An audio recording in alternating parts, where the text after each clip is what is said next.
Tamam, dizi izlemeyi seviyoruz. Ama en çok hangi tür dizileri izlemeyi seviyorsunuz? Mesela ben en çok meraktan sonuna kadar izleten dizileri seviyorum. Öyle ne olacak, nasıl bitecek diye, nereye bağlayacaklar diye izlediğim dizileri ayrı birçok seviyorum. İşte bu yüzden bugün sizlere Netflix'te olan 12 tane bu şekilde sürükleyici dizi önerisi yaptım. Ben beğeneceğinizi düşünüyorum. Siz de izledikten sonra yorumlarınızı yazarsınız. Özellikle son dizi gerçekten çok iyiydi. Finaline de ayrı bir bayıldım. Neyse uzatmadan hemen videoya geçelim. Bu arada spoiler yok, sonuna kadar izleyebilirsiniz.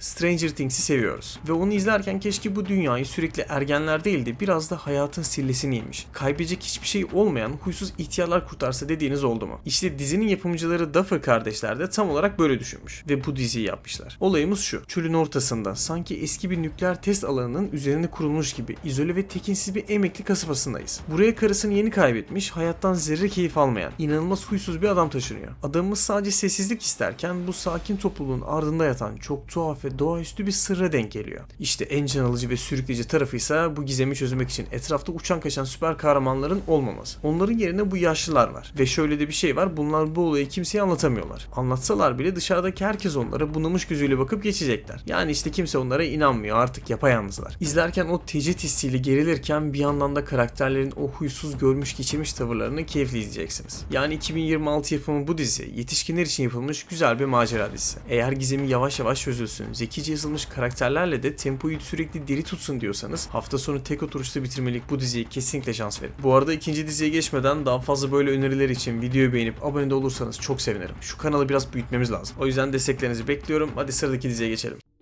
Hiç düşündünüz mü? 80 yaşında bir insanın hayatındaki heyecan gerçekten bitmiş midir? Yoksa sadece kimse ona bir şans bile vermiyor mudur? Eşinizi bir yıl önce kaybettiğinizi, o günden beri kızınızla aranızın açıldığını ve günlerin birbirinin aynısı geçtiğini düşünün. Emekli bir mühendissiniz. Ne bir hedefiniz var ne de heyecan duyduğunuz bir şey. Hayatınız bomboş geçiyor. Sonra gazetede tuhaf bir ilan dikkatinizi çekiyor. Bir özel dedektif lüks bir huzur evini gizlice sızıp orada çalınan değerli bir aile yadigarını bulacak içeriden bir adam arıyor. Neden olmasın diyorsunuz ve başvuruyorsunuz. Kabul edildiğinizde kendinizi bir anda sahte bir kimlikle gizli bir görevin tam ortasına buluyorsunuz. Görev net görünüyor: kolyeyi bulmak ve işi bitirmek. Ancak kapıdan adım attığınız an görevin sadece bir kolyeyi aramaktan ibaret olmadığını anlıyorsunuz. İpuçları peşinde koşarken kendinizi odaların ardında gizlenen yalnızlıklar, derin dostluklar ve hala parıldayan hayat enerjileri arasında buluyorsunuz. Siz bu oyunu oynarken kurduğunuz samimi bağlar içinizdeki o sönmüş ateşi yeniden harlıyor. Başkalarının hayatına dokundukça kendi yasınızla ve kızınızla olan mesafenizle yüzleşecek cesareti kazanıyorsunuz. Yani siz bir hırsızı yakalamaya çalışırken bu lüks huzur evi aslında sizin çalınan yaşama sevincinizi size geri veriyor. Komediyle hüznü harika dengeleyen, içinizi ısıtacak sıcacık bir yapım arıyorsanız 2024 yapımı A Man on the Inside tam size göre. Çünkü kaç yaşında olursanız olun hayatın sunduğu en büyük macera her an yeniden başlayabilir.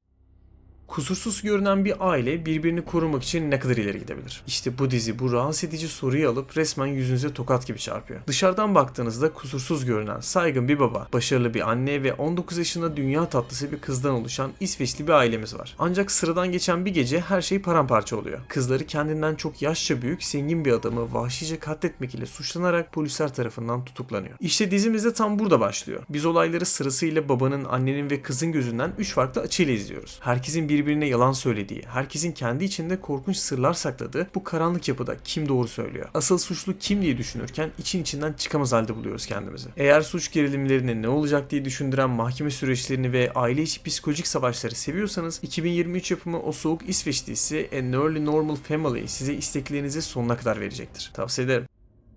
Gecenin bir yarısı. Yorucu bir günden çıkıp sadece vakit geçirmelik sıradan bir dizi arıyorsunuz. Ve işte tam o sırada karşınıza sadece 6 bölümlük bu dizi çıkıyor. Konusuna ilk baktığınızda öğrencisine takıntılı hale gelen huysuz bir profesörü anlatan klasik bir hikaye olarak görebilirsiniz. Ama bu dizi o yüzeysel yapımlardan biri değil. Çünkü bu sıradan bir öğretmen-öğrenci dramasını anlatmıyor bizlere. İzleyiciyi kendi ahlaki sınırlarıyla yüzleştiren karanlık bir psikolojik oyun dizisi bu. Bu yüzden burada klişe sınıf hikayelerini bir kenara bırakıp tamamen takıntı, kıskançlık ve intikam üzerine odaklanıldığını görüyoruz. Aslında burada izleyeceğiniz şey sadece karakterler de değil, kendinizsiniz. Çünkü hepimiz hayatımızın bir döneminde başarısızlık hissiyle ya da bir başkasının hayatına duyulan o karanlık kıskançlıkla boğuşmuşuzdur. Buradaki karakterler de o kadar gerçek ve kusurlu ki, huysuz ve kibirli bir edebiyat profesörü ile onun zihnini yavaş yavaş ele geçiren, her yazdığı hikayeyle onu adeta bir bağımlıya çeviren gizemli bir öğrenci arasındaki o zehirli bağa hemen kapılıyorsunuz. İşin en vurucu kısmı ise basit bir yazarlık mentörlüğü gibi başlayan bu ilişki ilerledikçe öyle karanlık bir hale evriliyor ki, kimi kimin av kimin avcı olduğunu kestiremiyorsunuz. Yani eğer sadece zaman geçirmelik değil de bittiğinde bile düşüneceğiniz, izleyicinin zekasına saygı duyan dizilerden birini izlemek istiyorsanız 2026 yapımı Notes from the Last Row tam size göre. Ayrıca başrolde Oldboy'daki adam var. Arkanıza yaslanın çünkü adrenalin seviyenizi ciddi anlamda yükseltecek bir dizi bu. Ana karakterimiz kendi halinde medya sektöründe çalışan ve biraz kafa dinleme ihtiyacı olan bir adam. Dünyadan uzaklaşmak için Poconos ormanlarının derinliklerinde kuş uçmaz ve kervan geçmez bir kulübeye gidiyor. Ama ormanda tek başına huzur ararken vahşi bir olaya tanık oluyor. Ve bir anda kendini kimsenin kimseye güvenmediği, büyük ve tehlikeli bir komplonun tam merkezinde buluyor. En güvendiğiniz insanların bile birer yabancıya dönüştüğü o klostrofobik paranoya hissi dizi boyunca yakanızı bırakmıyor. Adamın çaresizliğini, ormanın o izole edici gücünü ve hayatta kalmak için sınırlarını ne kadar zorlayabileceğini izlerken ekrana kilitleneceksiniz. Eğer benim için dizi beni koltuğa çivilemeli, bir an bile gözümü ayıramam diyenlerdenseniz bu yapım tam aradığınız şey olabilir. Çünkü sürekli bir kovalamacı sizi bekliyor. Dizi 2024 yapımı The Madness tavsiye ederim.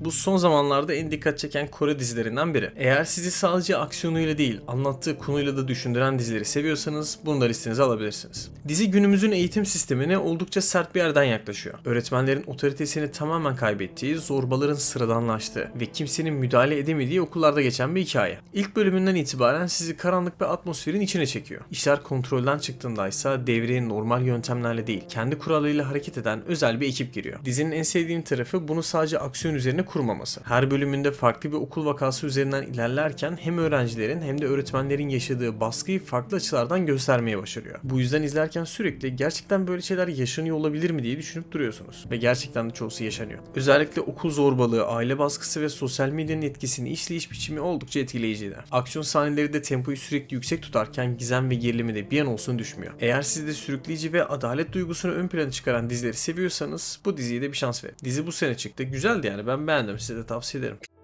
Zengin, dışarıdan bakıldığında hiçbir sorunu olmayan, son derece saygın ve mutlu bir ailesiniz. Ama bir gün üniversiteye giden kızınız madde bağımlısı, son derece tekinsiz bir adamın peşine takılıp bir anda ortadan kayboluyor. Onu bulmak için aylarca çırpınıyorsunuz ve en sonunda bir parkta perişan bir halde görüyorsunuz onu. Onu tutup eve götürmek istediğinizde de kızınız çığlık atarak sizden kaçıyor ve o tehlikeli adamla karanlık bir dünyanın içine dalıyor. Peki bu durumda bir baba olarak o adam ne yapmalı? Sistemin işlemesini, polisi mi beklemeli? İşte bu karakterimiz öyle polis falan beklemiyor ve kızını kurtarmak için o yeraltı suç dünyasının mafyaların arasına tek başına gözünü karartarak dalıyor. Ancak olayın içine girdikçe sadece kızının değil, kendi eşinin ve ailesinin de aslında ne kadar karanlık sırları olduğunu keşfediyor. Her bölümün sonunu merakla getiren sahneleriyle, gizem ve aksiyonuyla çok akıcı bir iş olmuş. İsmi Runway, fena bir dizi değil de izleyin derim.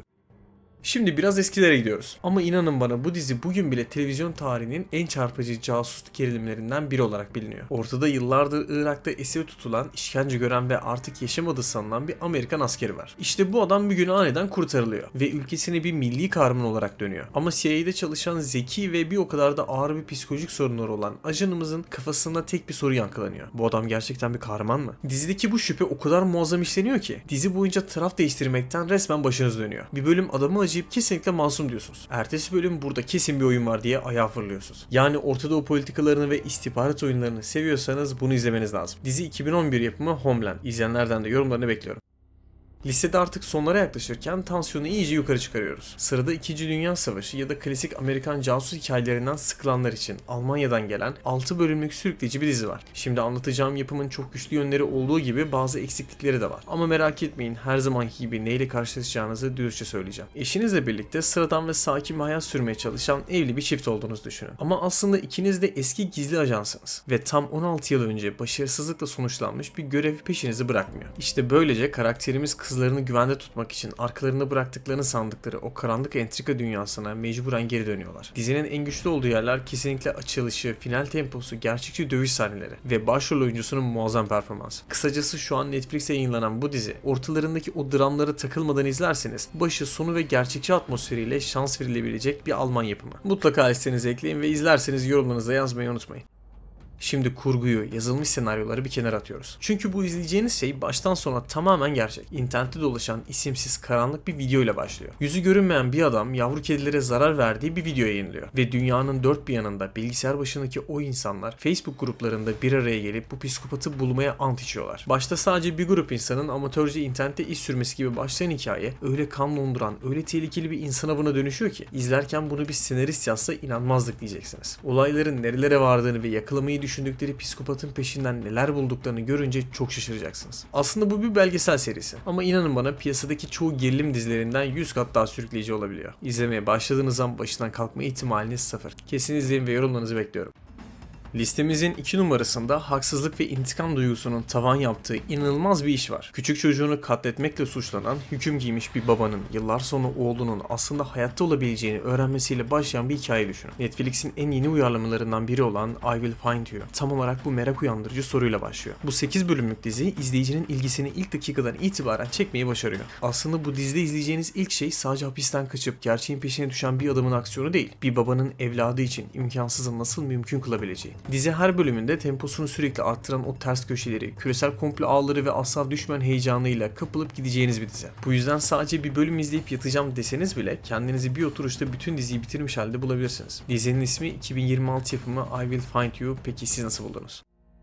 Ve geldik listenin finaline. Allah'ım bu nasıl bir diziydi böyle. Mahvetti beni. Ciddi anlamda bittiğinde uykum kaçtı. Ve iddia ediyorum bu dizinin sonunu kimse tahmin edemez. Ayrıca şunu da söyleyeyim, bu dizi öyle çok merak ettirici falan başlamıyor. Gerçekten çok böyle sıkıcı başladı bana. Yani böyle sıkıcıdan ziyade böyle bomboş bir dizi gibi yani. Konusunu da çok anlamadım başta. Ama sonunu artık ne yaptılar, nasıl bağladılarsa akıp gitti yani, acayip bir şeydi. Bekar bir anne olan Louis barda tesadüfen tanıştığı çekici bir adamla yakınlaşıyor. Ancak ertesi gün işe gittiğinde hayatının şokunu yaşıyor. Bu adam onun yeni patronu ve üstelik bu adam evli. İşler zaten yeterince karmaşıkken Louise bir de gidip adamın karısıyla tamamen tesadüf eseri tanışıp onunla en yakın arkadaş oluyor. Alın size muazzam ve tehlikeli bir aşk üçgeni. Ama tabii bu basit entrikalı bir pembe dizi falan değil. Dizide olaylar ne kadar basit başlayıp basit görünse de hiç de basit bir şekilde bitmiyor. Her bölüm ilerledikçe de o aşk üçgeninin altında akıl almaz oyunlar ve karanlık sırlar çıkıyor. Size şu kadarını söyleyeyim, final bölümü geldiğinde o son saniyede yaşayacağınız şokla bakıp kalıyorsunuz ekrana. Hakkında hiçbir şey araştırmayın. Benden dinlediğiniz her şey yeterli. Sadece açın ve izleyin. Yorumlarınızı da yazın, nasıl bulduğunuzu çok merak ediyorum. Evet, bu listemizin de sonuna geldik. Eğer videoyu buraya kadar izlediyseniz ve öneriler hoşunuza gittiyse bana destek olmak için videoyu beğenip abone de olursanız çok sevinirim. Bu arada sizin de önerileriniz varsa yorumları mutlaka bekliyorum. Hepsini okuyacağım. O zaman kendinize çok iyi bakın. Görüşmek üzere.